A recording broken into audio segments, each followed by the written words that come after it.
Friends, మన bank actions Vizag channel ఈరోజు మీకోసం ఒక మంచి బిల్డింగ్ అయితే తీసుకొచ్చేసింది.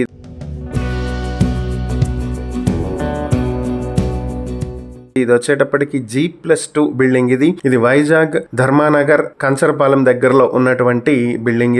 ఈ బిల్డింగ్ చూసుకుంటే మనకి 56 స్క్వేర్ యార్డ్స్ లో వెస్ట్ అండ్ నార్త్ ఫేసింగ్ తోటి కన్స్ట్రక్ట్ చేయడం జరిగింది. ఇక ఈ ప్రాపర్టీ చూసుకుంటే మనకి నేషనల్ హైవే నుంచి 60 మీటర్ డిస్టెన్స్ లో ఉంటుంది. అలాగే తాటిచెట్లపాలెం జంక్షన్ నుంచి 700 మీటర్ల డిస్టెన్స్ లో ఉంటుంది. రైల్వే స్టేషన్ నుంచి 2.4 కిలోమీటర్, ఆర్టీసీ కాంప్లెక్స్ నుంచి 4 కిలోమీటర్ డిస్టెన్స్ లో ఉన్నటువంటి ప్రాపర్టీ ఇది. ఈ ప్రాపర్టీ మీ సొంతం చేసుకోవాలనుకుంటే బ్యాంక్ ఆక్షన్ స్టార్టింగ్ ప్రైస్ 39,49,728 రూపాయల నుంచి ఆక్షన్ మొదలవుతుంది. Auction date May 5, 2028. ఈ ప్రాపర్టీకి సంబంధించి మీరు ఇంకా ఏవైనా డీటెయిల్స్ తెలుసుకోవాలనుకుంటే స్క్రీన్ మీద కనిపిస్తున్న మా ఫోన్ నెంబర్లకు వెంటనే కాల్ చేయండి. ఇలాంటి మరిన్ని వీడియోల కోసం మా ఛానల్ ను సబ్స్క్రైబ్ చేసుకోండి. అలాగే మా ఇన్స్టాగ్రామ్, ఫేస్బుక్ పేజెస్ ను ఫాలో చేయండి. Thank you for watching.